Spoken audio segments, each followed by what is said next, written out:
IQ Neo 9 Pro finally ఇది మన table మీదకి వచ్చేసింది.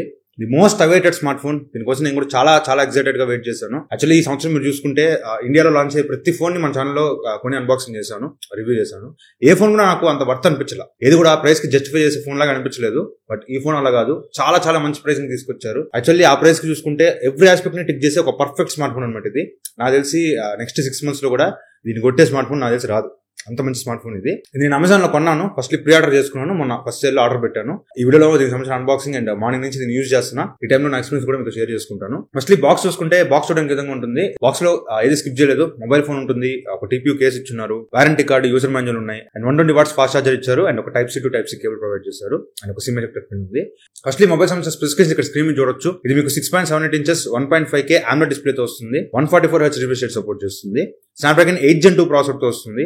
బ్యాక్ సైడ్ 2 కెమెరాలు ఉంటాయి. 50 MP main camera and 8 MP wide angle camera ఉంటుంది, అండ్ ఫ్రంట్ 16 MP కెమెరా ఉంటుంది. 5160 mAh బ్యాటరీతో వస్తుంది. 120 watts ఫాస్ట్ ఛార్జింగ్ సపోర్ట్ చేస్తుంది. బాక్స్ లోనే చార్జర్ గురించి ఉంటారు. ఫస్ట్లీ నేను తీసుకుని వచ్చేటప్పటికి 8GB RAM 256GB storage model.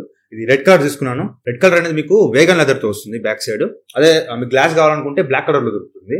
So నన్ను అడిగితే ఈ రెడ్ కలర్ డిజైన్ అనేది చాలా బాగా నచ్చింది నాకు. లెదర్ బాడీ కాబట్టి చూడడానికి చాలా అట్రాక్టివ్ గా ఉంటుంది. బట్ లెదర్ లో కూడా కొన్ని నెగిటివ్స్ ఉంటాయి. మీరు ఏదైనా తినేటప్పుడు ఫుడ్ తగిలిన మరకలు అతుక్కుపోతా ఉంటాయి. సో మీరు కేసెస్ వాడుకుంటా అనుకుంటే మాత్రం ఇది మీకు చాలా మంచి లుక్ ఇస్తుంది. ఇంకా మీ పర్సనల్ చాయిస్ అది, మీకు ఏదైనా తీసుకోవచ్చు. అండ్ చుట్టూ ఫ్రేమ్ మనకి ప్లాస్టిక్ ఫ్రేమ్ తో వస్తుంది. పైన మనకి ఐరన్ బ్లాస్ట్ ఉంటుంది, సెకండరీ నాయిస్ క్యాన్సిలేషన్ మైక్ ఉంటుంది, కింద మనకి మెయిన్ స్పీకర్ ఉంటుంది, Type-C పోర్ట్ ఉంటుంది, మెయిన్ మైక్ ఉంటుంది, సిమ్ ట్రే ఉంటుంది, అండ్ రైట్ సైడ్ మీకు volume up and down buttons ఉంటాయి. లెఫ్ట్ సైడ్ మీకు ఏముండదు. బ్యాక్ సైడ్ 2 కెమెరాస్ ఉంటాయి అండ్ ఒక ఫ్లాష్ ఉంటుంది. దీని వెయిట్ కూడా మీకు మంచి బ్యాలెన్స్డ్ వెయిట్. ఇది 5160 mAh బ్యాటరీ అయినప్పటికీ మీకు వెయిట్ అనేది కొంచెం కంట్రోల్ లోనే ఉంది. 193 grams వెయిట్ ఉంది వితౌట్ కేసు. అసలు వేగన్ లెదర్ వాడితే మాత్రం కేసు కూడా అవసరం లేదు. మీకు ఇదే గ్రిప్ బాగుంది. వెయిట్ బ్యాలెన్స్ కానీ చాలా బాగా చేశారు. ఫస్ట్లీ ఆ మొబైల్ బూట్ చేసేటప్పుడే మీకు ముందే చెప్తున్నాను, ఇది ఫ్రంట్ టచ్ OS వస్తుంది. గబ్బు OS అనమాట. అది మీరు సెటప్ చేసేటప్పుడే అక్కడ మీకు సెండ్ యూజర్ డయాగ్నోస్టిక్ డేటా అని ఉంటుంది. అక్కడ నో సెలెక్ట్ చేసుకోండి. అండ్ లాస్ట్ లో మనకి లాక్ స్క్రీన్ పోస్టర్ అని, పర్సనలైజ్డ్ రికమెండేషన్స్ అని, జోవి హోమ్ అని ఇట్లా కొన్ని వస్తుంటాయి. సో వాటిని ఆఫ్ చేసి పెట్టుకోండి. సో ఇవి ఆన్ లో ఉంటే ఏమవుతుందంటే మీకు ఊరికే యాడ్లు కనిపిస్తూ ఉంటాయి మీరు యూజ్ చేస్తున్నప్పుడు. చాలా దరిద్రంగా ఉంటుంది అనమాట. సో బెటర్ ఇవన్నీ ఆఫ్ చేసుకోండి. మీరు సెటప్ చేసేటప్పుడు ఆఫ్ చేసుకుంటే మీకు యూజర్ ఇంటర్ఫేస్ అనేది చాలా బాగుంటుంది. ఫస్ట్లీ ఇవన్నీ ఆఫ్ చేసుకున్నప్పటికీ నాకు బ్లూటూత్ అనేది బాగానే వచ్చింది.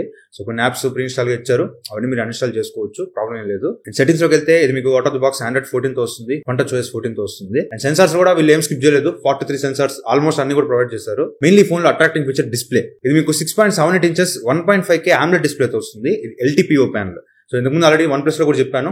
దీనివల్ల ఏంటంటే మీకు రిఫ్రెష్ రేట్ అనేది ఆటోమేటిక్ గా అడ్జస్ట్ చేసుకుంటుంది. 1 Hz నుంచి 120 Hz కి ఆటోమేటిక్ గా రిఫ్రెష్ రేట్ అడ్జస్ట్ చేసుకుంటుంది. మరి 144 Hz అన్నా కదా అంటే 144 Hz వేరు.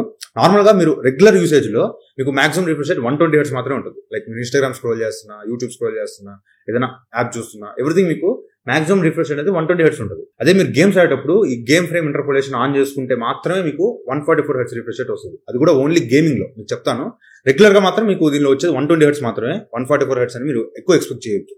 సో 120 Hz ఏం తక్కువ కాదు, బానే ఉంటుంది డిస్ప్లే రిఫ్రెష్ రేట్ అయితే. అండ్ 3000 nits పీక్ బ్రైట్నెస్ అన్నారు. సో పీక్ బ్రైట్నెస్ ఎంత ఎన్ని పక్కన పెట్టండి. పీక్ బ్రైట్నెస్ అనేది మీకు ఓన్లీ HDR కంటెంట్ చూసినప్పుడు మాత్రమే వస్తుంది. సో ఎన్ని పక్కన పెడితే రెగ్యులర్ గా మనం ఎండ్లోకి వెళ్ళి యూజ్ చేస్తుంటే మాత్రం నాకు మేజర్ గా అంత తక్కువ బ్రైట్నెస్ అయితే అనిపించలేదు, బానే ఉంది. And wide one element support తో వస్తుంది. అమెజాన్ ప్రైమ్, నెట్ఫ్లిక్స్ ని HD క్వాలిటీలో ఆఫ్ కోర్స్ చూడొచ్చు. అండ్ స్టీరియో స్పీకర్స్ తో వస్తుంది. సౌండ్ అవుట్పుట్ అయితే లౌడ్ గానే ఉంది. ఓవరాల్ గా డిస్ప్లే మాత్రం చాలా సాటిస్ఫాక్షన్ ఉంటుంది. And next processor Snapdragon 8 Gen 2 processor తో వస్తుంది. ఈ యొక్క ఫోన్ అనమాట అతి తక్కువ రేట్ లో మీకు Snapdragon 8 Gen 2 ఆఫర్ చేసే one and only smart phone ఇది. అండ్ దీనిలో డెడికేటెడ్ గా Q1 చిప్సెట్ అని ఒకటి సెపరేట్ గా తీసుకొచ్చారు. ఇది దేనికి యూజ్ అవుతుందంటే ఇది మీకు సాఫ్ట్వేర్ పరంగా చాలా చేంజెస్ తీసుకొస్తుంది. ఫస్ట్లీ మీరు గేమ్స్ ఆడుతున్నప్పుడు మీరు జస్ట్ ఇలా రైట్ సైడ్ కి స్వైప్ చేస్తే గేమ్ సెంటర్ ఓపెన్ అవుతుంది. అక్కడ మీకు చాలా ఆప్షన్స్ కనిపిస్తూ ఉంటాయి. లైక్ గేమ్ సూపర్ రెజల్యూషన్ ఉంటుంది. అది ఎనేబుల్ చేసుకుంటే మీకు కొంచెం గేమ్ అనేది ఎన్హాన్స్ చేసి చూపిస్తుంది, కొంచెం బ్రైట్ చేసి చూపిస్తుంది అనమాట. లైక్ కొన్ని గేమ్స్ లో చీకటి నైట్ ఉంటుంది కదా, నైట్ మోడ్ లో గేమ్ ఆడుతున్నప్పుడు కొంచెం విజువల్స్ ని ఎన్హాన్స్ చేసి చూపిస్తుంది. దాంతో పాటు 4D వైబ్రేషన్ ఉంటుంది. మీరు గన్ ఫైర్స్ ఇట్లాంటి చేసేటప్పుడు మీకు వైబ్రేషన్ అనేది చాలా బాగుంటుంది. అండ్ గేమ్ ఫ్రేమ్ ఇంటర్పోలేషన్ ఇది మెయిన్. ఇది ఎనేబుల్ చేసుకుంటే మీకు 144 Hz రిఫ్రెష్ రేట్ లో మీరు గేమ్స్ ఆడుకోవచ్చు. ఇది ఆఫ్ లో ఉంటే మాత్రం మీకు స్టాండర్డ్ రిఫ్రెష్ రేట్ 120 Hz ఉంటుంది. మీ గేమింగ్ మూవ్మెంట్ బట్టి 60 Hz 90 Hz అడ్జస్ట్ చేసుకుంటూ ఉంటుంది. అదే మీరు గేమ్ ఫ్రేమ్ ఇంటర్పోలేషన్ ఆన్ చేసుకుంటే మాత్రమే మీకు 144 Hz రిఫ్రెష్ రేట్ లో గేమ్ ప్లే అనేది ఉంటుంది. అసలు గేమ్ ప్లే మాత్రం దీనిలో చాలా బాగుంది నిజంగా. మేజర్ అడ్వాంటేజ్ ఏంటంటే దీనికి ఫ్లాట్ డిస్ప్లే వస్తుంది. యాక్చువల్లీ ఇదే ప్రైస్ లో OnePlus 12R లో చూస్తే కర్వ్ డిస్ప్లే ఉంటుంది. సో అది గేమింగ్ అప్పుడు కొంచెం ఇబ్బంది పడుతుంది కర్వ్ డిస్ప్లే. బట్ ఇది ఫ్లాట్ ఇచ్చారు.